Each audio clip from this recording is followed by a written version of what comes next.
Okay.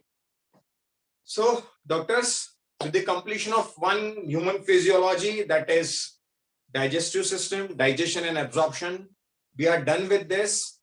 We have seen the 5 points, the development or the evolutionary train, the number 1 anatomy, structure, number 3 the mechanism and physiology, number 4 the regulation, and number 5 was the disorders. Perfect.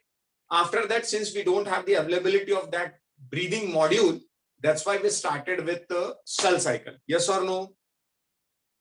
Yes, sir. Yes, sir. Perfect. तो शांति madam cell cycle जब हुआ था तो मैंने brief आपको किया होगा कि सेल साइकिल क्या होता है. सेल में इंटरफेस होता है G1S और G2. G1S G2M.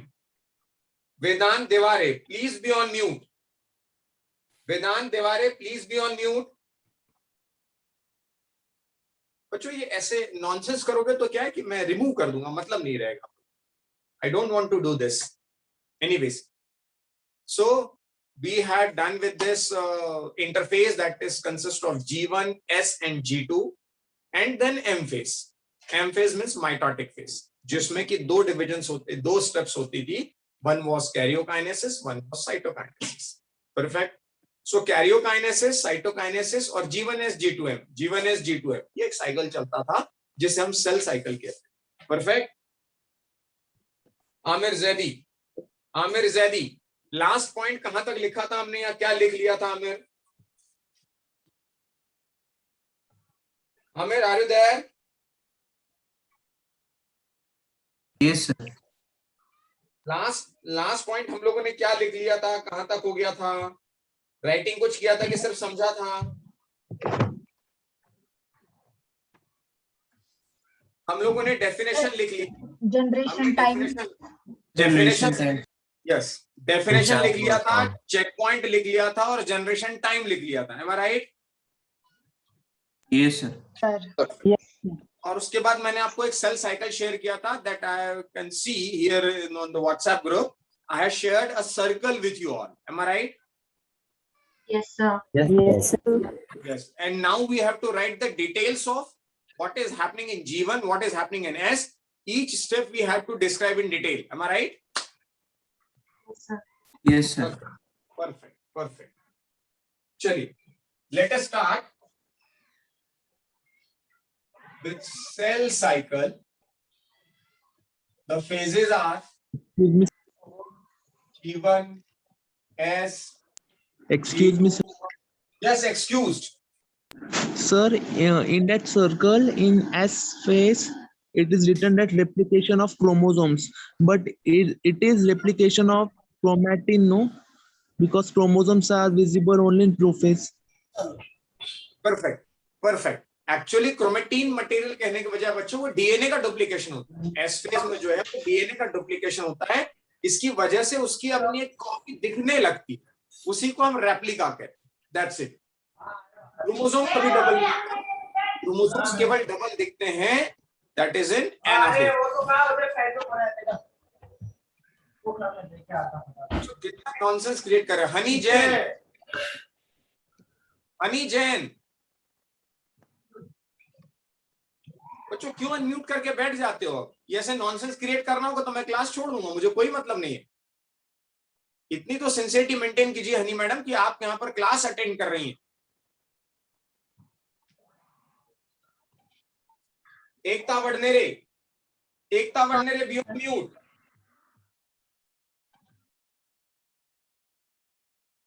ओके, तो सेल साइकिल की फेजेस हम लोग देख रहे थे बच्चों, G1, S, G2 और M. और उस M फेज में मैंने आपको दो फेजेस बताई थी. One was karyokinesis and one is cytokinesis. One is karyokinesis and one is cytokinesis. G1, S, G2, M, karyokinesis and cytokinesis. These were the phases. Now we have to explain each step in detail. So keep the heading, put the heading G1. G1 phase. या G1 phase के पहले interface लिखिए. पहले लिखिए interface. पहले heading डालिए interface.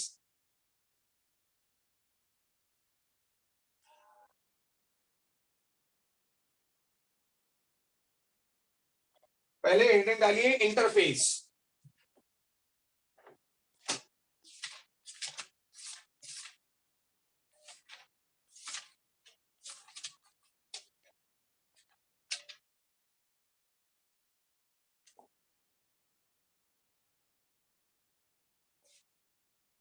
Previously it is called, visibility is clear. Yes, sir. Yes, sir. Sir. Previously it is called as resting phase. हमने भी पहले पढ़ा था इसे क्या कहते हैं, resting phase. Why it is called as resting phase? Because there is no division at all. इस समय इसमें कोई division नहीं होता, so called as resting phase. Agreed? Yes, sir. Yes, sir. Perfect. Number 2, metabolically क्या? Highly activated. Yes. कौन बोला? Junaid. Dinesh. Metabolically most active. बहुत बढ़िया, परफेक्ट. सार्थक भाई समझ में आ रहा है कि नहीं आ रहा है? Geetanjali, Yes, sir. Perfect.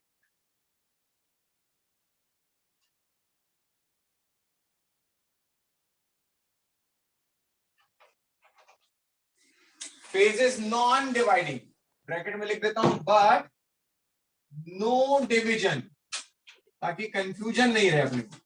But no division.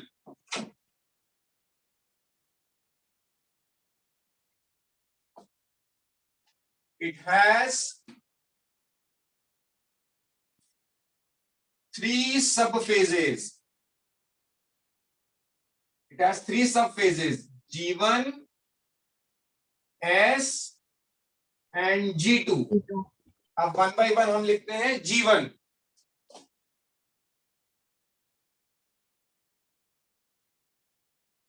G1 phase. Point number 1, first growth phase. Agree? Yes, sir. First growth phase. एक और नाम बताया था,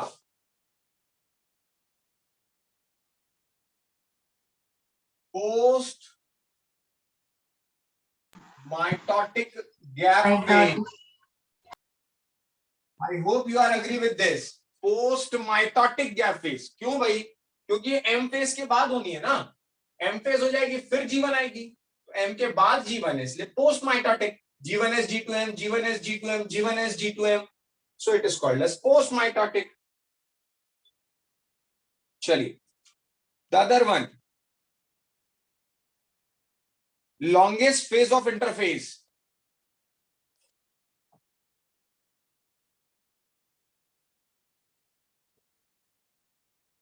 Longest phase of interphase. Longest phase of interphase.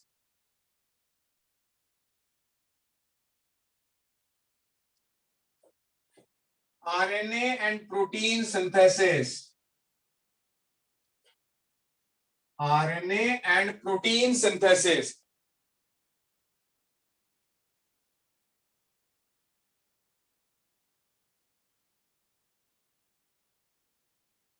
Cell organelles increase in number.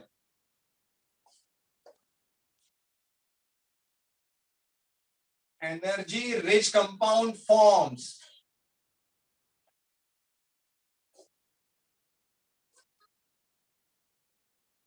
Organelles increase in number. Organelle increase in number. Excuse me, Excused. sir. Increase in number means it becomes double. Not exactly double, क्योंकि अभी S phase में जाने वाला है. Increase in number मतलब जैसे mitochondria के number बढ़ जाते हैं. क्यों बढ़ जाते हैं? क्योंकि अब एनर्जी की ज्यादा जरूरत है, तो माइटोकॉन्ड्रिया अपने लेवल पे डिवाइड होने लगता है. माइटोकॉन्ड्रिया के डिवीजन से सेल के डिवीजन का कोई लेना देना नहीं. माइटोकॉन्ड्रिया अपना ओन डिवीजन करता रहता है, और mitochondria is the power house of the cell. Junaid, is it? Yes. Yes. Okay.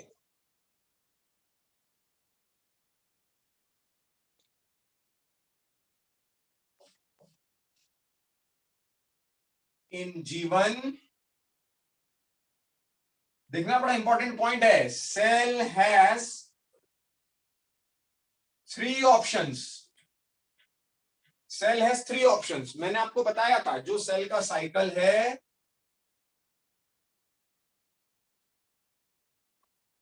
उसमें इसको कह दिया मैंने G1, इसको कह दिया मैंने S, और इसको कह दिया G2 और ये M। तो ये माइटोसिस के बाद है इसलिए पोस्ट माइटोटिक, देन उसके बाद सिंथेटिक फेज, देन उसके बाद G2 और उसके बाद M।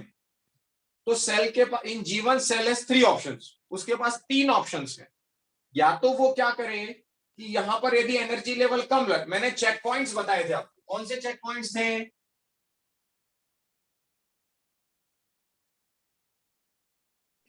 पहला चेक पॉइंट क्या बताया था? CG1.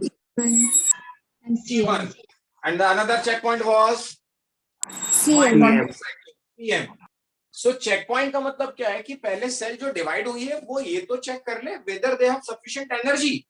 If they have sufficient energy then they can divide, but if they don't find that they have sufficient energy they must take a rest।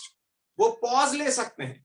वो पॉज ले सकते हैं मतलब या तो वो थोड़ी देर के लिए रुक जाएं और G0 फेज में चले जाएं, टेम्पररी अरेस्ट हो जाएं, या वो परमानेंट एग्जिट ही हो जाए कि अब सेल को मुझे डिवाइड ही नहीं होना है। वो परमानेंट एग्जिट भी हो सकती है। तो या तो परमानेंट एग्जिट हो जाए या थोड़ी देर रुक जाए या वो G1 में अरेस्ट हो जाए ताकि एनर्जी लेवल को देखे और जब भी लगता है कि मुझे आगे बढ़ने की एनर्जी है तो वो आगे बढ़े। So please note, please keep it in mind, muscle cell and neuron, muscle cell and neuron, these two cells don't have या don't enter again into cell cycle। ये बच्चों जितनी बन चुकी थी बन चुकी, अब न्यूरॉन फिर से नहीं बनता नया अपनी लाइफ में। जो बर्थ के समय जितने न्यूरॉन्स बन गए सो बन गए, नए न्यूरॉन्स नहीं बनते। और नए न्यूरॉन्स नहीं बनते तो फिर क्या होता है, वो एक बार सेल डिवाइड हुई और G1 में एंटर करने के बाद वापस G0 में चली गई। तो यहां पर एक फेज होती है दैट इज, उस दिन मैंने साइकिल में बताया था आपको, इफ यू रिमेंबर। G0. क्या आपको याद है G0 सेल? Yes, sir. तो G0 को मैंने एक नाम दिया था, क्या नाम दिया था? Growth and differentiation. Quiescent stage. ये नाम बताया था क्या? No, sir. No, sir.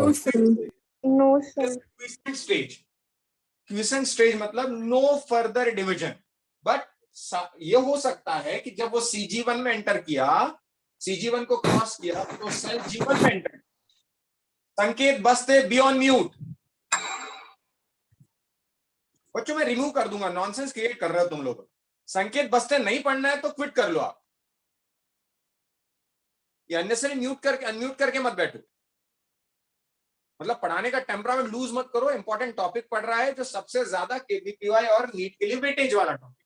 अच्छे अच्छे धुरंधरों को सेल डिवीजन नहीं आता, अच्छे अच्छे धुरंधरों को। किस्मत वाले हो जो मैं एक एक पॉइंट लिखा के बता रहा हूं आपको, तो ध्यान से सुनो दोस्तों बस। ओके, तो G1 में जब एंटर कर गया भाई, G1 हुआ S, G2 M, डिवाइड हुआ। डिवाइड होने के बाद वो G0 में गया फॉर टेकिंग अ पॉज। वो वहां पर पॉज लिया, उसके बाद उसके पास चॉइस है, या तो वो वापस हो जाए या तो वो आगे बढ़ जाए। या तो वो वापस हो जाए, वापस मतलब फिर से अनडिवाइड तो होगा नहीं वो, तो वापस हो जाए मतलब G1 में एंटर करने के बाद वापस G0 में चला है। लेकिन ध्यान रखिए, once it enter into G1 and revert back to G0, that means अब वो सेल कभी डिवाइड नहीं होगी। हाँ, G1 S, G2 M फिर G0 में आई है तो वो उसके राइट है, वो उसका हक है, वो G0 में थोड़ा रेस्ट करने जाएगी। वहां से वो G1 में एक बार चली गई, वंस इट डिसाइडेड किया मुझे G1 में जाना है और वापस यदि G0 में आता है तो there is no other choice. देखिए बच्चों कितना बड़ा बायोलॉजी का एक साइंस जीवन पर भी अप्लाई हो रहा है। मैं अपने जीवन की बात कर रहा हूं, इस G1 की बात नहीं कर रहा हूं। Once you decided you have to move ahead for MBBS, आपने एक बार डिसाइड कर लिया, 10th के बाद आपने रेस्ट लिया, आपका हक था। 10th के बाद आपने रेस्ट लिया, आपका हक था, आपको किसी ने कुछ नहीं बोला, बढ़िया मौज किया आप। बढ़िया मौज की, किसी ने कुछ नहीं बोला. Once you decided कि now you have to enter into NEET preparation and if you come back कि नहीं आई एम क्विटिंग सार्थक भाई, उसके बाद आप फिर डिवाइड नहीं हो सकते. ये इस जीवन का भी नियम है और वो आपके भी जीवन का नियम. I hope you understood. Aamir, Aditya, Anuradha, Ayaan, Yes, sir. Yes, sir. Yes, sir. जीवन का विज्ञान पढ़ रहे हैं अपन, तो वैसे भी बायोलॉजी पढ़ रहे हैं अपन, और ऊपर से पाठक सर के कुछ प्रवचन वो जीवन को और महत्वपूर्ण बना देते हैं. तो इस बात का ध्यान रखिए आप कि चाहे ये जीवन हो चाहे वो जीवन हो, once you started there is no chance to come back, but if you do then you never restart for the same mission. वो सेल्फ फिर से साइकिल में एंटर नहीं कर सकती यदि वो जीवन से वापस G0 में, क्योंकि G0 क्विसेंट स्टेज है. I hope you understood. Glory. Yes, sir. Doctor Mohadikar. Yes, sir. Perfect. So in G1, cell has 3 options. What are those options? To continue cell cycle,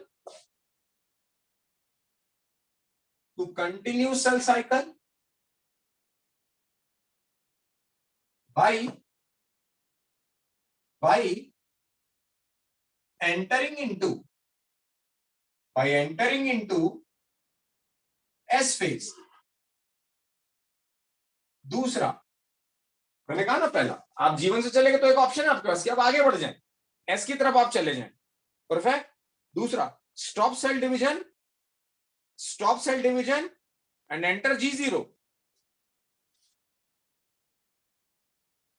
stop cell division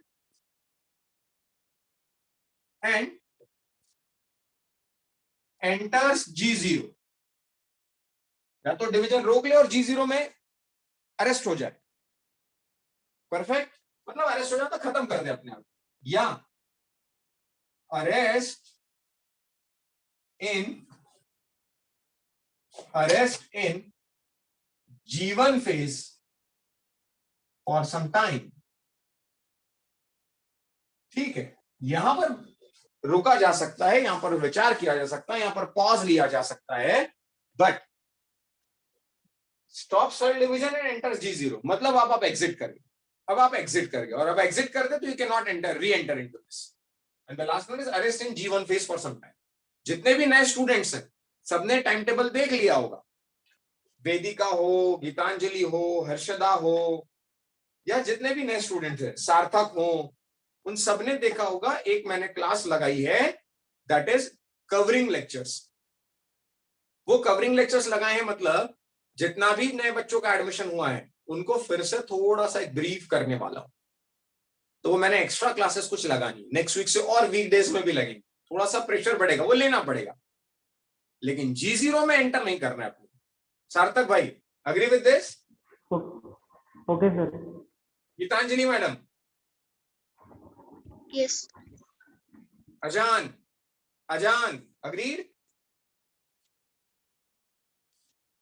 doctor Tambodi, are you there? चलिए कोई बात नहीं, आगे बढ़ते हैं.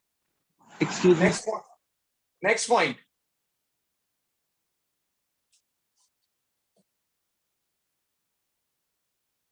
यहां पर first growth phase, post mitotic gap phase, note.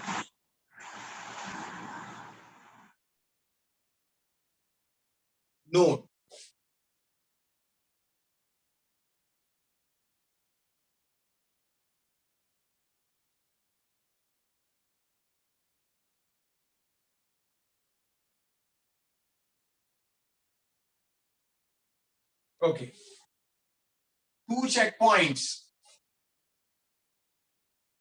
checkpoints are CG1 and CM, and दोनों के बारे में आपको लिखवा चुका हूं. Am I right?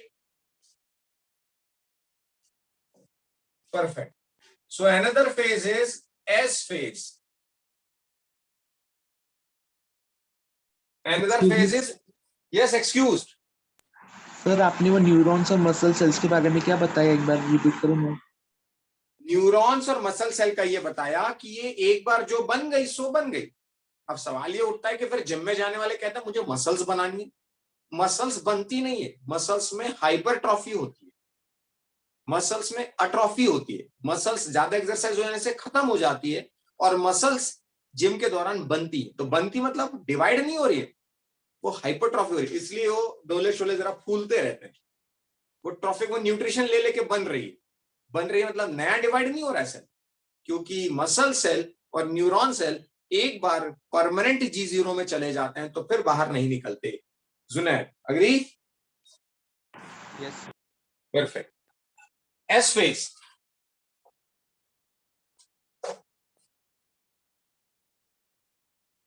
DNA doubles, not the chromosome. DNA doubles, not the chromosome। और ये स्टेटमेंट प्राण घातक होता है लोगों के लिए, इसलिए थोड़ा सा ध्यान से करें आप। डीएनए जो है वो डबल होता है, क्रोमोसोम डबल नहीं होता। क्रोमोसोम डबल नहीं होता मतलब, यदि मैंने आपसे कहा है बच्चों कि ये 23 पेयर का कोई एक पेयर है, suppose it is seventh pair, suppose it is seventh pair, ऐसे 23 पेयर्स हो, तो होगा क्या कि ये क्रोमोसोम तो कभी दिखते नहीं, दिखता है क्रोमेटिन थ्रेड, दिखता ही नहीं मतलब तो पतला सा क्रोमेटिन थ्रेड होता है, मतलब वो इतना पतला धागा है कि उसकी लेंथ यदि आप काउंट करो तो अर्थ टू मून 6 राउंड लगाए जा सकते हैं। इतना बड़ा लंबा सा धागा आपके न्यूक्लियस में कुछ नैनोमीटर डायमीटर के न्यूक्लियस में रखा गया है, वो कितना ज्यादा हाईली कॉइल्ड और कॉम्प्लिकेटेड होगा, बियॉन्ड आवर इमेजिनेशन। सो वो तो पतला सा धागा पड़ा रहता है क्रोमेटिन थ्रेड के तौर पर। वो तो क्या हुआ, जब सेल डिवाइड होना चाह रही थी तो जीवन के बाद जब वो एस में एंटर की, उसका कंटेंट डबल हो गया, उसका कंटेंट डबल हो गया। DNA doubles, not the chromosome. That means ये जिससे बना था, क्रोमोसोम को अनवाइंड हम करें तो क्रोमोसोम की अनवाइंड करने पर हमें मिलेगा बच्चों क्रोमेटिन। अब चूंकि आपने वो न्यूक्लियर साइटोलॉजी नहीं पढ़ी तो थोड़ा सा ब्रीफ करता हूं मैं इस पॉइंट के बाद, इस पॉइंट के बाद मैं करता हूं। DNA doubles, not the chromosome. So chromosomes या chromatin appears as thick chromosomes। अब वो क्या होता है थोड़ी देर के लिए इस एस फेज पर, एस फेज में से ज्यादा कुछ भी नहीं, एस फेज में से ज्यादा कुछ भी नहीं है, but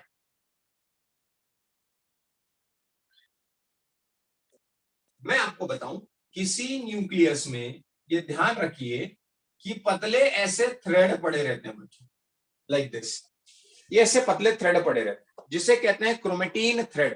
Croma means colour, tiny means thread, so colourful thread is chromatin. But what happens during S phase? When it enters into S phase, G1 and then S, it becomes, thread तो double नहीं हो सकते क्योंकि 46 का तो 46 ही रहेगा, but वो thread मोटे हो जाते हैं, और मोटे होने की वजह से कुछ वो इस तरह से दिखते हैं।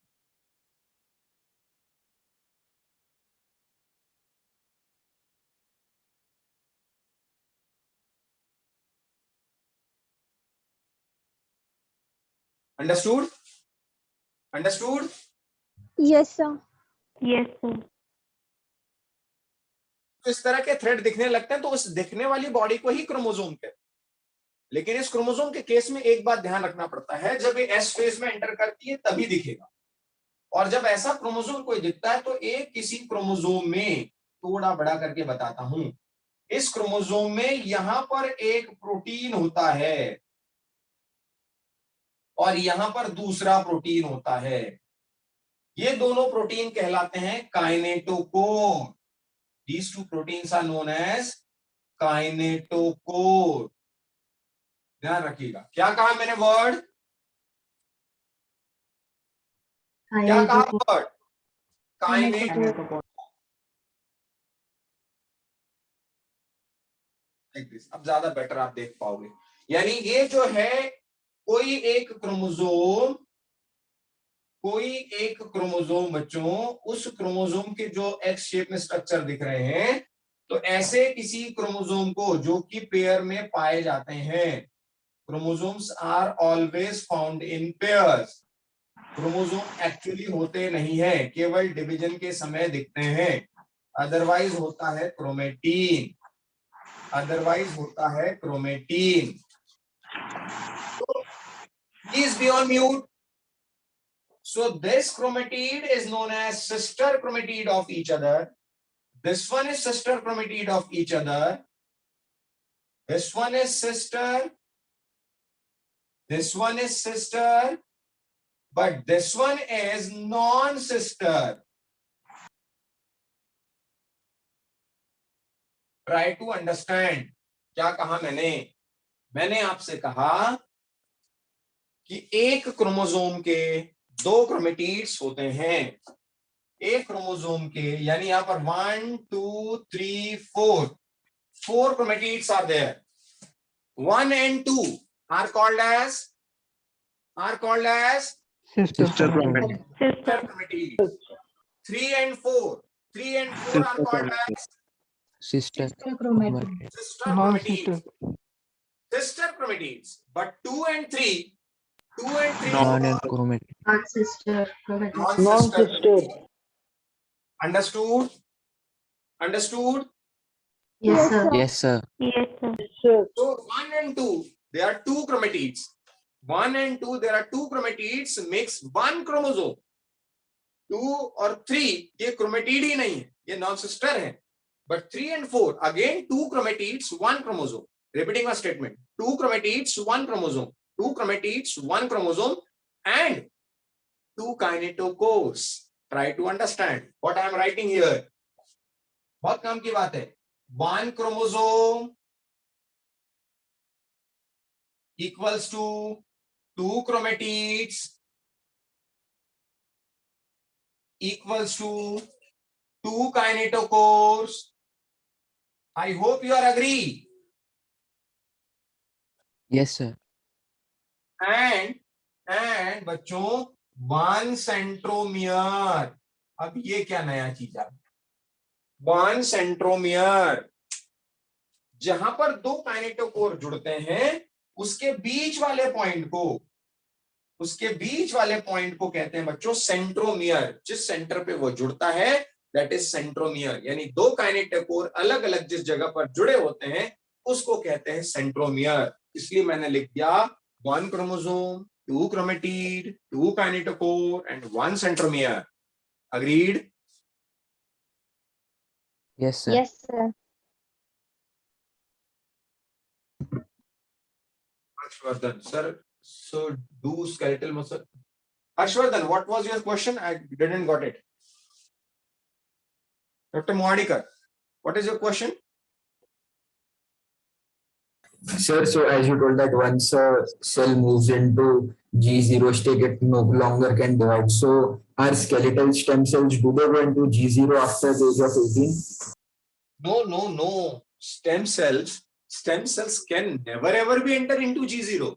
Dr. Moadikar, stem cells are those pluripotent cells that can develop as an individual. एक दूसरा नितिन पाठक बना सकते हैं वो स्टेम सेल से. इतना पोटेंट डिवीजन वाला कैपेसिटी होता है उसमें. Doctor Mohadikar, understood? Okay, sir. No, sir, because our height stops to grow after 18 years of age, so that's why. No, stem cells will keep on dividing. Okay, please note. Sir, Please what note. was his, हाँ बोलो. what was his question? What was his question? His question was कि what happens with stem cells? What happens with stem cells? Stem cells होती हैं आपकी body की वो sales जो long bones की बोन मैरो में पाई जाती है, लाइक थाइस बोन्स. उसमें बोन मैरो में होती है स्टेम सेल्स और वो बनाती है आपकी बॉडी का ब्लड. और वो बहुत टोटिपोटेंट सेल होती है. It can divide for complete life span. It can be divisible. Okay, Excuse me, sir. Yes, excused. Sir, kinetochores and spindle fiber are same. No Sarthak, kinetochore पे जुड़ते हैं स्पिंडल फाइबर. आऊंगा मैं उस पर भी. काइनेटोकोर अलग है, स्पिंडल फाइबर अलग है. Spindle fibre attach to kinetochore. Agree? Yes, sir. Agree? Yes, sir.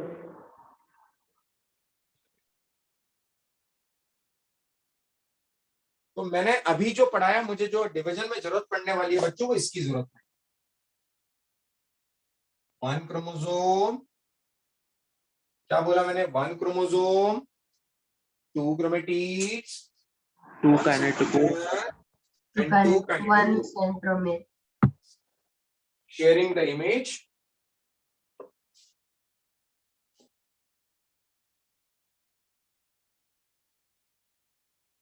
Vaishnavi Shelke, Mayur Shinde, Harshada, समझ आ रहा है क्या आप लोगों को? sir. Yes, sir.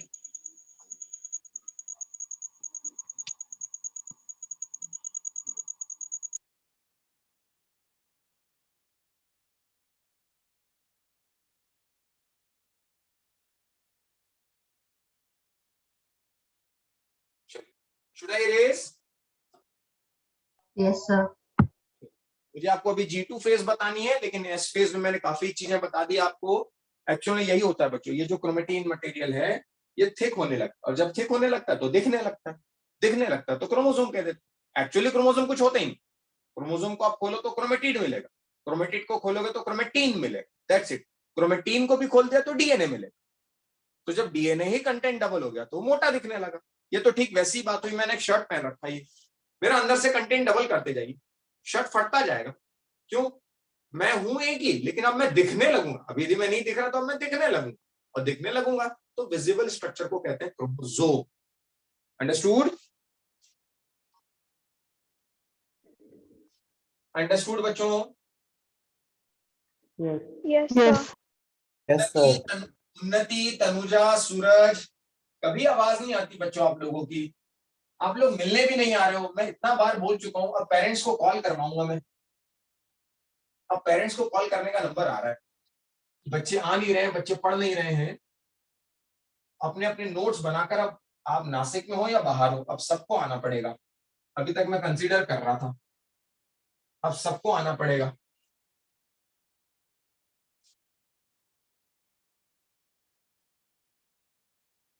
So be ready with your notes. Time table भी मैंने लिख दिया था कि कॉल किया जाएगा। अब कॉल नहीं भी हो तो भी आपको आना है। अपने अपने हिसाब से जब भी सुविधा मिले आपको अपने पापा को बोलिएगा, पाठक सर ने मिलने बुलाया है, और इस वीक में सभी M3 के बच्चों को आ जाना है। मुझे बस मैसेज डालें कि सर हम लोग आ रहे हैं, अपने नोट्स लेकर आइए और आइए जरूर। इस वीक के बाद यदि कोई नहीं आता है तो मैं उसे अलाउ ही नहीं करूंगा क्लास में। सो मेक श्योर कि आप अपने पेरेंट्स को बता दे रहे हैं कि पाठक सर ने मिलने का बोला है। 12 to 3 के बीच में मैं अवेलेबल होता हूँ, वहां आपको मुझसे मुलाकात करें। बस आने के पहले, एक दिन पहले मुझे बताना है। यदि बाहर से आ रहे हैं, नासिक लोकल से भी आ रहे हैं, तो मुझे बताने सर आप किस समय अवेलेबल है, आप हैं या नहीं। बाई चांस मुझे कुछ काम आ जाए, मैं ना हूं, तो मैं वहां अपने पहुंचने की कोशिश करूंगा। बट हमें बताइए कि सर हम इस दिन आना चाह रहे हैं, दैट्स इट। मैसेज कंफर्म कीजिए, फोन पे जरूरत नहीं। excuse me, yes, excuse. sir, in that cell cycle you have written in S phase a histone synthesis. So how does that take place? What are histones, Junaid? Do you know what are histones? Yes, they are the proteins on which DNA is coiled. Perfect, perfect, Junaid. Those histones are the proteins. Very nice, Junaid. Those histones are the proteins which is wrapping the complete long thread of DNA. यदि ये histone नहीं होता तो इतना long thread आप कभी nucleus में accommodate नहीं कर पाते। तो उस हिस्टोन प्रोटीन का बनना भी जरूरी है, ताकि डीएनए जो कंटेंट डबल होता जा रहा है, वो कंटेंट यदि डबल होगा तो उसको पकड़ेगा कौन, उसे होल्ड करके कौन रखेगा? नहीं तो स्कैटर्ड हो जाएगा। जुनैद, एग्री? Yes. परफेक्ट, चलिए सो आगे बढ़ते हैं। मैंने आपको एक चीज बता दी, वो यहां लिख के रख देता हूं। मैं बड़ा सा स्ट्रक्चर बना देता हूं।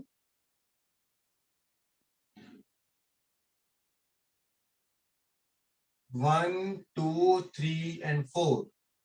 1 and 2, 3 and 4. What are these? Sister chromatids. Sister chromatids. Sister. Sister chromatids.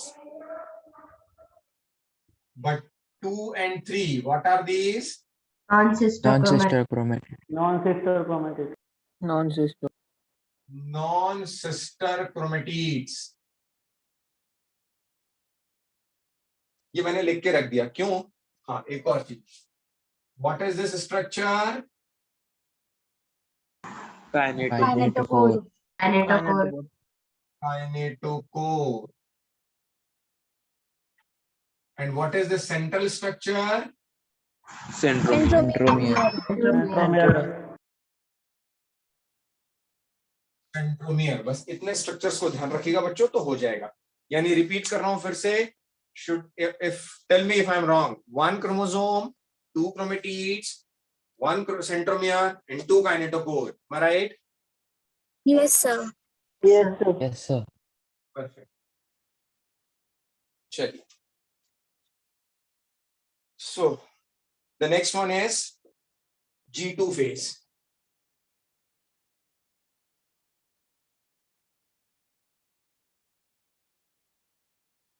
The next one is G2 phase. G2 phase, pre-mitotic or second growth phase. Second growth phase. Second growth phase, उसको कह दिया मैंने pre-mitotic gap phase. Pre-mitotic gap phase. Am I right?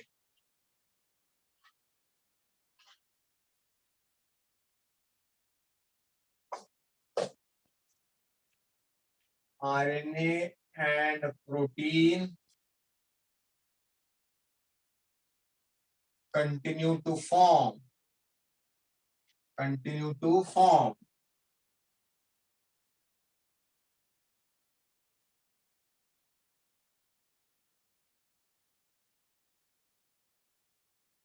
Perfect.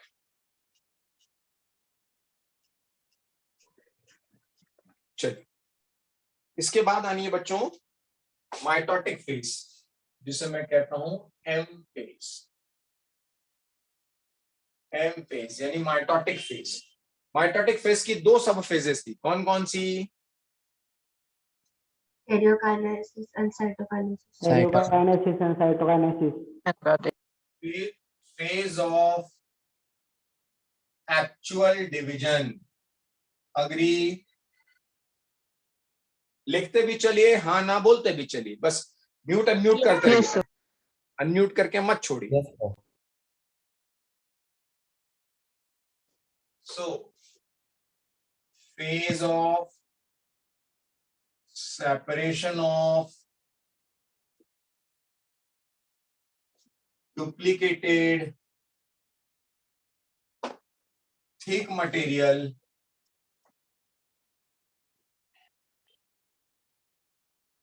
जो कि convert होने वाला है अनडुप्लीकेटेड और थिन मटेरियल, जहां से शुरुआत हुई थी. वो तो एस फेज में कंटेंट डबल होने की वजह से वो डुप्लीकेट सा फील हो रहा था, वो थिक थिक सा फील हो रहा था, जो कि अब हो जाएगा थिन और अनडुप्लीकेटेड.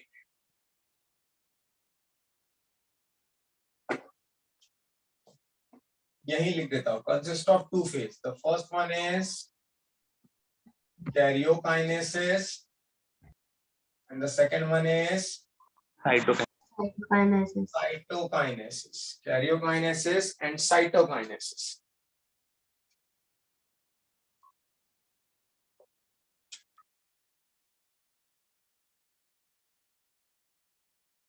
और इसके बाद नोट करके अपने को लिखना चाहिए, डिवीजन स्टार्ट करने के पहले. हालांकि G0 में आपको लिखा चुका हूं. G0 लिखा दिया है क्या कि नहीं लिखाया? नहीं लिखाया है ना,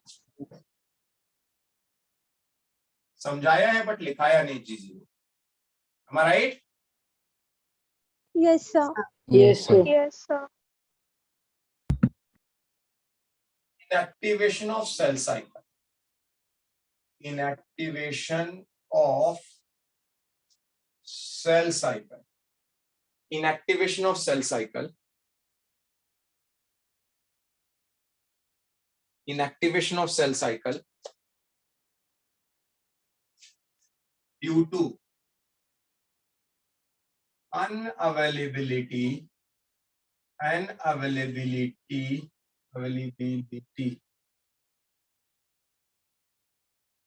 of mitogens, एक नया वर्ड आ गया, mitogens and energy, एक नया वर्ड आ गया, mitogen, माइटोसिस को प्रमोट करने वाले, माइटोटिक फेज को प्रमोट करने वाले is मिटोजन।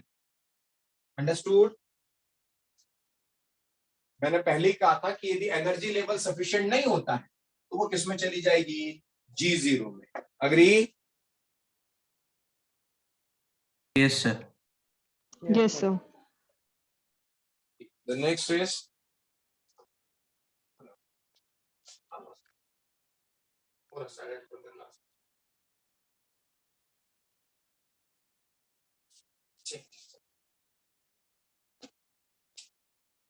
sorry.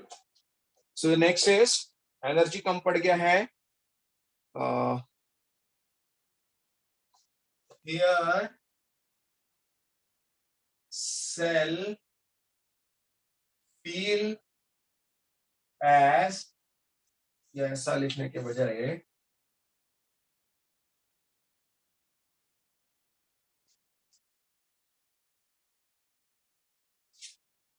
here cell act as reserve cell that can re-enter into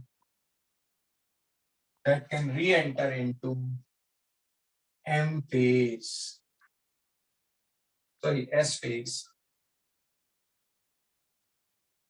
मतलब जो वापस आ सकती है और S phase में भी जा सकती है।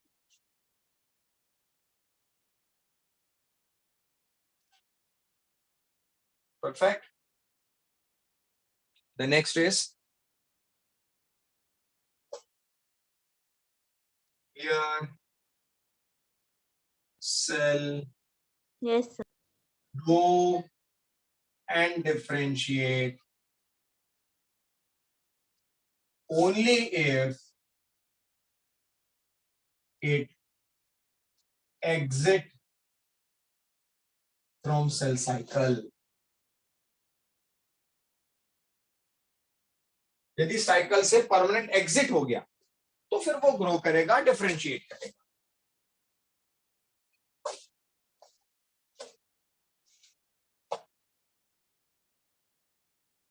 और इस G0 को लिखते हैं मेटाबॉलिकली एक्टिव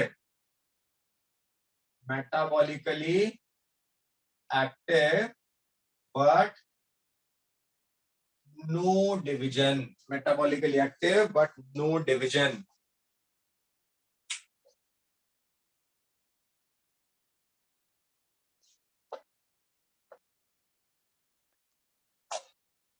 प्लीज नोट,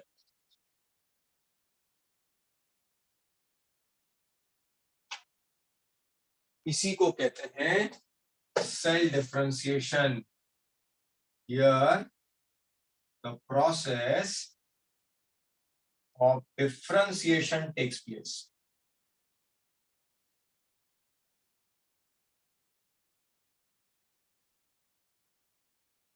अब डिफरेंशिएशन क्या होता है बच्चों?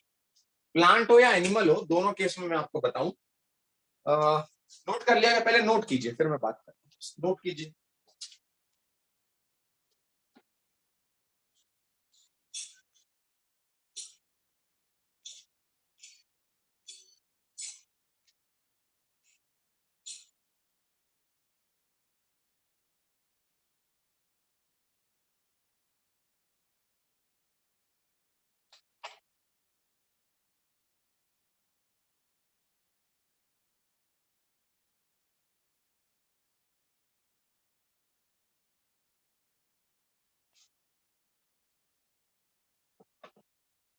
नोटेड बच्चों? Yes, sir. Yes, sir. कंचन मैडम, सुनते हैं डिफरेंशिएशन क्या होता है। बड़ा इंपॉर्टेंट टर्म है, आई होप कि you will come across this term so many times during 11th and 12th or during NEET preparation. Differentiation मतलब होता है when a cell stop their division. I hope you heard in class 9 there are two types of cells. One is meristematic and one is permanent. Am I right? Am I right? Meristematic Yes, tissue, sir. meristematic tissue and permanent tissue. Have you heard about this? Yes, sir. Yes, sir. So meristematic tissue means होता है the tissue that is keep on dividing. And permanent tissue होता है the tissue that stop division. The tissue that stop division and not at all it is dividing. That means it enters into differentiation. Just for an example, when we were in the womb of our mother, आप एक छोटा सा ball था बस एक, मैं और आप एक छोटे से बॉल की तरह थे जब हम मदर के वॉम में, जब फादर का स्पर्म मदर के ओवा से फर्टिलाइज हुआ था, तो वहां पर केवल एक छोटी सी सिंगल सेल बनी थी, दैट वाज जाइगोट. क्या आपको लगता है वो मेरिस्टेमेटिक टाइप की रही होगी कि परमानेंट टाइप की? Meristematic. मेरिस्टेमेटिक, बिकॉज उसने डिवीजन चालू रखा होगा ना, 1 से 2 सेल, 2 से 4 cell, 8 cell, 16, 32, 64, 128 and what not 256, और बनती ही गई होंगी वो cells. So initially that was meristematic tissue, but once, just answer me properly, but once it forms a kidney, क्या उसने डिवीजन किया होगा क्या? फिर once it forms a liver, क्या उसने डिवीजन किया होगा क्या? फिर once it form a brain, once it forms a ear, eyes, knows, तो क्या नोज की सेल अब डिवाइड करेंगी? क्यों? उसे कोई दूसरा स्ट्रक्चर थोड़ी बनाना है. बट जब ये सब सिंगल सेल थी, हम और आप जो इतने मिलियंस ऑफ सेल्स के बने हुए हैं, we started from a single cell. Agree with this? Yes, sir. Yes, sir. Just imagine ना, एक सीड को आप सो करते हैं, सीड को सॉइल में डालते हैं आप, वो सीड जो न जाने कितने सारी सेल्स और ऑर्गन्स और प्लांट्स और फ्लावर्स और ये शूट और फ्रूट बनाता रहता है. Started with a single cell which was meristematic, keep on dividing, बनता ही जा रहा है, रूट, शूट, लीव्स, बनता ही जा रहा है. बट एक बार जब उससे लीफ बन गई, तो क्या उस लीफ ने कभी रूट बनाई होगी क्या? नो, क्योंकि लीफ ने अपना एक फंक्शन हायर कर लिया, वो डिफरेंशिएट हो गई, वो फोटोसिंथेसिस ही करेगी, वो कभी सपोर्ट नहीं करेगी, वो कभी रूट का काम नहीं करेगी. या जब कभी रूट बन गई होगी, तो अब उसको क्या डिवीजन की जरूरत? वो तो परमानेंट हो गई, अब वो थोड़ी कभी लीफ बनाएगी, उससे कभी थोड़ी फ्लावर ब्लूम होगा. So those cells which keep on dividing is meristem, which stop division is permanent. तो यहां पर भी वही हुआ, जो G0 में चला गया, जिसे पता है कि अब मैं सेल साइकिल से एग्जिट हो गया, I am exiting from cell cycle. जब मैं एग्जिट ही हो गया, तो अब आई शुड डिफरेंशिएट, मैं अपना स्पेसिफिक फंक्शन को हायर कर लूं और अब लाइफ टाइम वही काम करता रहूं, जब तक वो पेड़ मर नहीं जाए या जब तक ये बॉडी खत्म नहीं हो जाए, किसी ऑर्गेनिज्म की डेथ हो जाए या प्लांट की डेथ हो जाए, तो तब तक वो वही काम करता रहेगा, दूसरा कोई काम नहीं करेगा. लेकिन जब तक वो मेरिस्टेमेटिक था, it is keep on dividing, re-enter into cell cycle. वो कभी G0 में नहीं है, वो G0 में रेस्टिंग के लिए गया होगा बस, and re-enter into cell cycle. But once it function specified कि भैया तुम्हें अब लीफ बनानी, अब तुम्हें डिवाइड होने की जरूरत नहीं, तुम अपनी ग्रोथ करते रहो, बस तुम डिफरेंशिएशन करते रहो, अब तुम्हें कोई दूसरा काम करने की जरूरत नहीं. अंडरस्टूड? यस और no? Yes, sir. Yes, sir. तो वो G0 में होता है बच्चों. और इसके बाद की फेज आती है अपनी अब, that is what? M phase.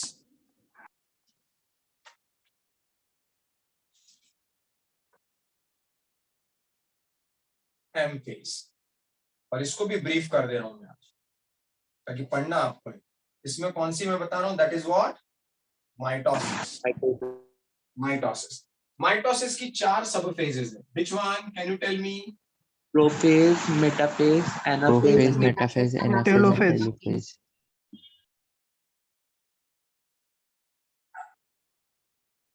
Prophase, metaphase, anaphase and telophase. मैं सिर्फ आज एक्सप्लेन कर रहा हूं, अभी लिखना बनाना चाहे तो आप भी बना लीजिएगा. समराइज कर रहा हूं, 2 फेजेस इसकी. पहले क्या होगा? कैरियोकाइनेसिस, और फिर क्या होगा? साइटोकाइनेसिस. और टीलोफेज के बाद क्या होगा? Karyokinesis. पहले साइटोकाइनेसिस, यही तो कैरियोकाइनेसिस है. This one is karyokinesis only. यहां से लेकर यहां तक ये पूरा क्या है? Karyokinesis. Karyokinesis, this is karyokinesis, और उसके बाद साइटोकाइनेसिस। तो प्रोफेज, मेटाफेज, एनाफेज, टेलोफेज में होता क्या है, डायग्रामेटिक रिप्रेजेंटेशन का, और आपको इमेज भी शेयर कर। मैंने अभी एक और बोला था आपको इमेज शेयर करने का, एक इमेज शेयर करने का बोला था ना मैंने अभी आपसे, इस सेंट्रोमियर वाली भी एनसीईआरटी का इमेज शेयर कर रहा। सो प्रोफेज तक आते आते चीजें थिक हो चुकी थी, क्योंकि G1, S और G2 हो चुका था। M I right? Yes, sir. Yes. Chromosomes are like this. Agree? Yes. अब जैसा मैंने आपसे कहा कि आप मेरे अंदर का कंटेंट डबल कर दें तो शर्ट की बटनें टूटने लगेंगी, ये शर्ट का कपड़ा फटने लगा, क्योंकि अंदर कंटेंट डबल हो गया ना। यस और no? Yes, sir. Yes, sir.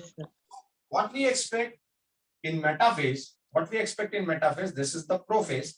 What we expect in prophase itself, early prophase and late prophase, nuclear membrane start disappear. भाई अकोमोडेट ही नहीं कर पाएगी ना, इतना कंटेंट वो बोल रहा है कि मैं एक्सेप्ट ही नहीं कर सकता, तो मेरे को टूटना पड़ेगा। That what we are expecting, ये टूट जाए। और मेटाफेज में क्या हो जाए, जब ये न्यूक्लियर मेम्ब्रेन डिसअपियर हो जाए पूरी तरीके से, तो ये इक्वेटर प्लेट पर जहां पर सेंट्रोमियर है, दोनों तरफ सेंट्रोमियर अपन ने एस फेज में बना लिए, तो यहां से स्पिंडल फाइबर निकलेंगे।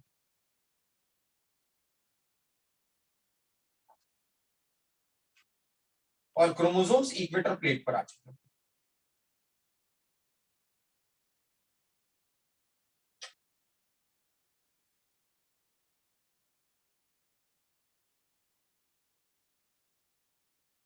अंडरस्टूड बच्चों? Understood? Sir. Since it's metaphase, na, so chromosome on equator plate. Anaphase, what we expect in anaphase?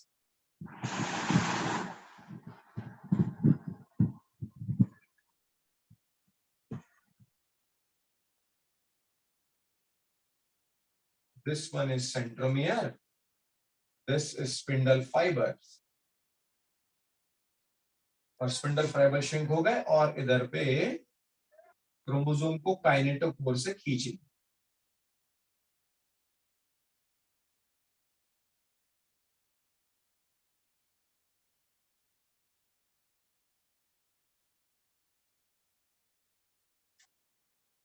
Understood? Understood? Yes, sir. Yes, sir. तो इक्वेटर प्लेट पर आना मेटाफेज, डिसअपियर होना प्रोफेज, अपने अपने पोल की तरफ जाना एनाफेज। लेकिन जब एनाफेज में अपने अपने पोल की तरफ जाता है तो क्या होगा, देखिए यहां पर, यहां से मान लेते हैं ये स्पिंडल फाइबर यहां अटैच हुआ, स्पिंडल फाइबर यहां अटैच हुआ, किससे अटैच होगा? काइनेटोकोर। काइनेटोकोर। और बीच में एक अकेला कौन है? सेंट्रोमियर पर ही सवाल पूछा जाता है बच्चों। पूछा ये जाता है कि वो कौन सी फेज है जहां पर सेंट्रोमियर भी दो हो जाता है। वैसे सेंट्रोमियर एक ही होता है, बट ऐसी कौन सी फेज है जहां सेंट्रोमियर भी स्प्लिट हो जाता है? तो that phase is known as what? Yes. वहां पर इतना जबरदस्त प्रेशर लगता है, भाई इक्वेटर पे आ गया क्रोमोसोम, क्रोमोसोम जब इक्वेटर पर आ गया तो दोनों तरफ से इतना जबरदस्त प्रेशर लगा कि ये इधर और ये इधर। तो यहाँ पर थोड़ी देर की काइनेटोकोर तो अपने अपने थे ही, दोनों क्रोमेटिड के अपने अपने काइनेटोकोर तो थे ही, जिससे स्पिंडल फाइबर जुड़े हुए, लेकिन सेंट्रोमियर तो एक ही था ना, और वो सेंट्रोमियर भी थोड़ी देर के लिए स्प्लिट हो जाता है। यानी एक ऐसी कंडीशन आती है एनाफेज में जहां पर एक क्रोमोसोम के दो क्रोमेटिड, दो सेंट्रोमियर और दो काइनेटोकोर हो जाते हैं। अग्री? Yes, sir. बच्चों बहुत मजे से मैं आपको बता पा रहा हूँ डायग्राम और ये सब समझा के।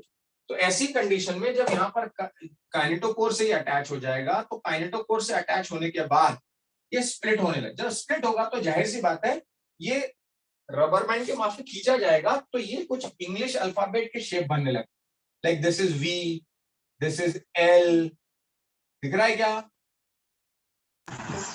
Yes, sir. This is V, this is L. So these type of shapes on, और इन टाइप के शेप्स का दिखना वो अपने आप में बताता है कि this is anaphase. Understood? Yes. Yes, sir. Perfect. और टीलोफेज तक आते आते क्या हो जाता है बच्चों, ये न्यूक्लियस भी दो में डिवाइड होने लगता है, क्योंकि यहाँ पर सेल फरो बन जाती है, सेंट्रोमियर जो है वो यहाँ पहुंच जाता है, क्रोमोसोम्स बिल्कुल पोल में एम्बेडेड हो जाते हैं, अंदर की तरफ आ जाते हैं, और एक सेल फरो बन के साइटोप्लाज्म इसको डिवाइड करता है, और इसको डिवाइड करके वो जो अकोमोडेट नहीं कर पा रहे थे, थिक स्ट्रक्चर, वो जो मैंने लिखा था ना, थिक और डुप्लीकेटेड कन्वर्ट हो जाते हैं अनडुप्लीकेटेड और थिन, थिक और डुप्लीकेटेड कन्वर्ट हो जाते हैं फिर से, और वो फिर से अपना एक थ्रेड, पतला थ्रेड लाइक स्ट्रक्चर बना लेते हैं, और जिससे फिर से दो सेल्स अलग हो जाते हैं। तो ये टीलोफेज में उसकी शुरुआत होती है, और साइटोकाइनेसिस में फाइनली साइटोप्लाज्म भी दो तरीके से जाता है, प्लांट और एनिमल से। साइटोकाइनेसिस की यदि मैं बात करूं तो साइटोकाइनेसिस अभी सिर्फ बता रहा हूं, लिखेंगे अगले इसमें अपन। साइटोकाइनेसिस में दो फेजेस हो जाती हैं, दो फेजेस नहीं, एक प्लांट के केस में और एक एनिमल के केस में, डिटेल हम उसको लिखेंगे अगली क्लास में। प्लांट के केस में वो सेल प्लेट बनती है, सेल प्लेट बनती है, और एनिमल के केस में वो सेल फरो बनती है। परफेक्ट। सो ये पूरी फेजेस होती हैं बच्चों। Repeating my statement, G1S G2 हो चुका, कंटेंट डबल हो गया, कंटेंट डुप्लीकेटेड हो गया, वो अकोमोडेट नहीं हो पा रहा है न्यूक्लियस में, तो न्यूक्लियर मेम्ब्रेन फटने लगी, न्यूक्लियर मेम्ब्रेन डिसअपियर हो गई। अब वो जो थिन वाले हैं वो इक्वेटर प्लेट पे आ गए, तो मेटाफेज आ गई। इक्वेटर प्लेट में आने के बाद काइनेटोकोर से स्पिंडल फाइबर जुड़ गए, स्पिंडल फाइबर जुड़ गए काइनेटोकोर से, वो अपने अपने तरफ खींचने लगे, तो एनाफेज आ गई। खींचते समय अलग अलग शेप दिखने लगे, तो एनाफेज आने का कंफर्मेशन हो गया कि इंग्लिश के अल्फाबेट के शेप्स दिख रहे हैं, दैट इज एनाफेज। टीलोफेज में वो अपने अपने पोल में एम्बेडेड हो जाते हैं, बीच से फरो बन जाती है। यदि सेल फरो बन रही है तो वो एनिमल सेल है, और यदि वो सेल प्लेट बन के काम कर रहा है तो वो प्लांट सेल। इस तरह से साइटोकाइनेसिस हो जाता है, सेल एक से दो में डिवाइड हो जाती है, जितना क्रोमोसोम कंटेंट इधर था उतना ही क्रोमोसोम कंटेंट उधर आ जाता है, इसलिए इसे माइटोसिस कहते हैं। इसलिए इसे माइटोसिस कहते हैं, because number of daughter cells, number of chromosomes in daughter cell remain same as their parental cell. Dinesh, आपका सवाल आया फिर क्लीवेज क्या होता है? यही जो फरो बनती है इसको कहते हैं क्लीवेज, यही जो फरो बनती है इसको कहते हैं क्लीवेज। लेकिन टेक्निकली क्लीवेज किसी फर्टिलाइज्ड एग में होने वाला डिवीजन, इसलिए मैंने क्लीवेज वर्ड यूज नहीं किया, लेकिन इसे ही क्लीवेज भी कहते हैं। जब एक सेल दो में डिवाइड होती है, ऐसा क्लीव करके डिवाइड करने लगती है क्लीवेज के थ्रू, उस प्रोसेस को ही क्लीवेज कहा जाता है। Doctor Shinde, understood? Yes sir. Yes, sir. Please check. In general मैंने अभी आपको बताया, फिर से मैं इसके आपको प्रोफेसर लिखवाना शुरू करूंगा, बट क्या ओवरऑल चीजें समझ में आई? मैं इमेज शेयर करता हूं आपसे जो आपको बताने के लिए काफी।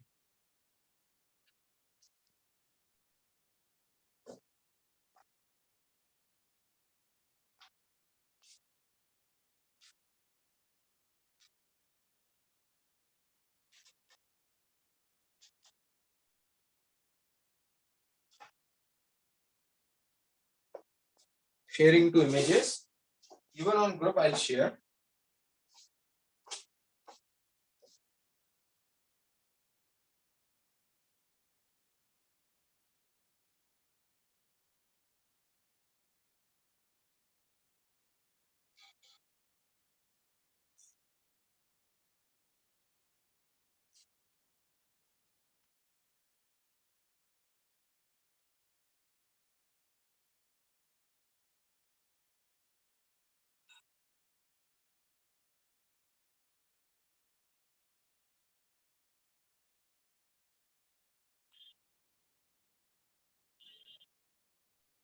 Excuse, Yes, excused. sir, during cell division, do centrosome duplicate and release the respective centromere? Yes, I'm not getting your question. Repeat.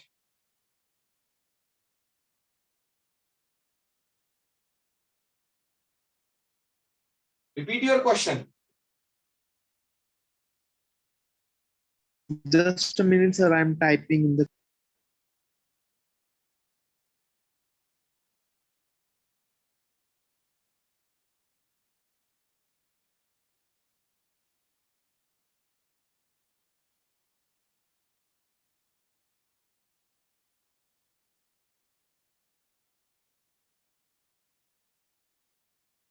Interaction भी नहीं होता।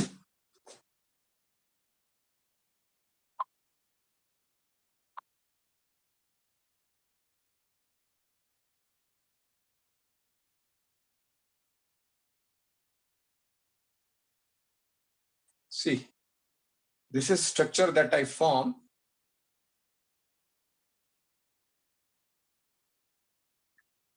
दो ग्रीन कलर के स्पॉट दिख रहे हैं बच्चों बीच में? Yes, sir. Sir. They are what? Kinetochore. Kinetochore. Kinetochore. और उसके बीच में एक सिंगल स्ट्रक्चर दिख रहा है. That is what? Centromere. Centromere. Centromere. Perfect. दोनों तरफ दो ब्लू कलर के क्रोमेटिड दिख रहे हैं. Yes or no? Yes. Yes, sir. Yes, sir. तो मैंने लिखा sister chromatids. Yes or no? Yes, sir. Yes, sir. Perfect. और नीचे फिर मैंने वो स्टेटमेंट भी लिखा है. ये तो सेल बायोलॉजी मैडम पढ़ाएंगे. 1 chromosome, 2 chromatid, 1 centromere, 2 kinetochore. Agree? Yes, Yes, sir. sir. लेकिन ये जो क्रोमोसोम आपको दिख रहा होगा बच्चों, आपको क्या लगता है? ये प्रोफेज अपना एस फेज के पहले वाला है कि एस फेज के बाद वाला है ये स्ट्रक्चर?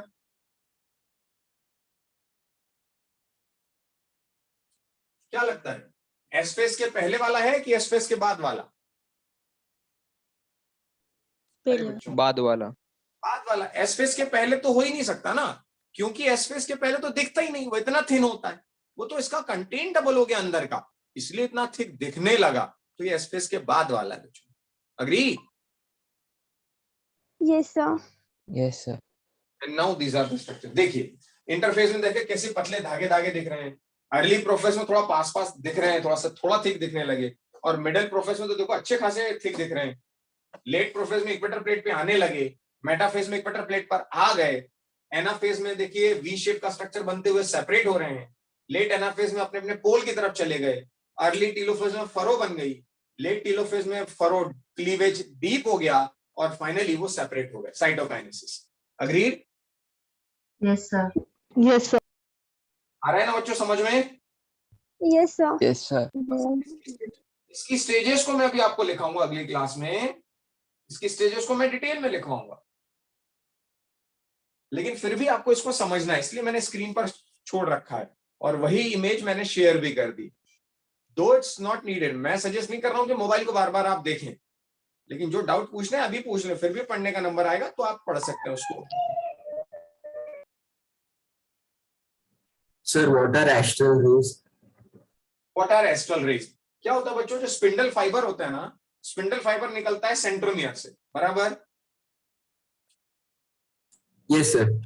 डॉक्टर मोहाड़ीकर, जो मैं बताना चाह रहा हूं वो ये है कि ये जो मैंने डॉट बनाया, ये डॉट किस पर है? ये येलो कलर का डॉट जिसने भी लगाया वो नॉनसेंस क्रिएट कर रहा है. मैं रिमूव कर दूंगा, क्लास से भगा दूंगा मैं. ये ऐसे नालायक लोगों की जरूरत नहीं है. और मुझे दिख भी रहा है वो किसने किया है, क्योंकि मेरे इसमें सेटिंग में ऐसा मुझे पता चल जाता है. येलो कलर के जो डॉट लगाए हैं आपने, ये जो मैंने डॉक्टर मोहाड़ीकर एक स्पॉट लगाया है रेड कलर का, वो है सेंट्रोमियर. वो एक सेंट्रोमियर है और ये एक सेंट्रोमियर. अग्री? सॉरी, सेंट्रोमियर कह रहा हूं, centriole. Agree? Yes, sir. Perfect. उस सेंट्रियोल से यदि आप देख रहे होंगे तो उस सेंट्रियोल से आपको कुछ छोटी छोटी रेज भी दिख रही हैं और कुछ बड़े स्पिंडल फाइबर भी दिख रहे हैं जो क्रोमोसोम से जुड़े दिख रहे हैं. क्या? Yes, sir. बहुत छोटी छोटी सी रेज दिख रही होंगी, सन रेज जैसी. देखो ध्यान से, बहुत छोटी छोटी. इसको थोड़ा सा जूम करके दिखाता हूं मैं आपको.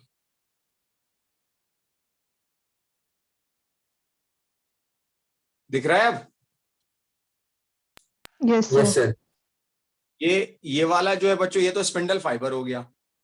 लेकिन यहां पर देखिए छोटा सा स्ट्रक्चर, ये जो रेज जैसे स्ट्रक्चर निकले हुए छोटे छोटे से, दीज आर एस्ट्रल रेज. जो आगे तक नहीं बढ़ती वो एस्ट्रल रेज, और जो आगे तक बढ़ जाती हैं that is what? Spindle fibre. Agree? Okay, sir. ये पूरे इसकी समरी थी बच्चों जो मैंने आपसे शेयर की. इसको मैं एक्सप्लेन करूंगा नेक्स्ट क्लास में. Please check. अंडरस्टूड बच्चों? Yes, sir. Yes, sir. Yes, sir. Please go through. Next इसमें मैं उन्हीं बच्चों को अलाउ करूंगा क्लास में.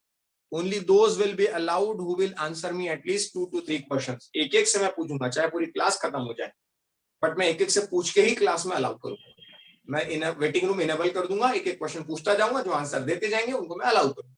सो माइटोसिस बहुत ध्यान से पढ़ के रखो, ये फेजेस पढ़ के रखो, इसी पर मैं सवाल पूछने वाला हूं। Understood? Yes, sir. Yes, sir. Yes, sir. Any doubt in today's session? Any doubt in today's session? Sir, can you explain telophase again? Telophase, telophase मतलब टर्मिनल, टीलो मतलब टर्मिनल, यानी पूरी तरह से क्रोमोसोम जो है वो टर्मिनल पे चले गए, पोल पर चले गए और बीच से फरो बनने लगे, क्योंकि अब साइटोकाइनेसिस का नंबर आने वाला है एंड टीलोफेज फॉलोड बाय वैसे भी साइटोकाइनेसिस। सो टीलो मतलब टर्मिनल, फेज मतलब फेज, अवस्था, तो अपने टर्मिनल पे चली जाए, अपने पोल पर चली जाए, तो that is telophase. Understood? Sir, what is anastral and ampastral? जिसमें एस्ट्रल रेज होंगी वो एम्फीएस्ट्रल, जिसमें नहीं होंगी वो anastral. Shinde? Excuse me, Okay, sir. Yes. sir, Excuse in me, sir. plant phase, centrioles are absent. So how the Yes. division takes place? No division is required ना, that will be anastral. Centriole नहीं है, इसका ये मतलब तो spindle fibre नहीं बनेंगे भाई, वो एनास्ट्रल टाइप का होगा, ये एम्फीएस्ट्रल टाइप का है, क्योंकि दोनों तरफ से बन रहे हैं, वो एनास्ट्रल टाइप का होगा। डिवीजन तो स्पिंडल फाइबर से ही होगा। Junaid? So, sir, how spindle fibers are formed in that case? Because there are some bodies that means जहां से प्रोटीन, ट्यूबुलिन प्रोटीन बनाने वाली बॉडी होती है। स्पिंडल फाइबर जो होते हैं वो ट्यूबुलिन प्रोटीन के होते हैं, तो ट्यूबुलिन बना के काम कर लेते हैं। Okay, Okay, sir. परफेक्ट, पढ़ेंगे उसको भी, डिटेल पढ़ेंगे, 12th में है वो। चलिए, finally I am going to close the session. Any doubt? All the best.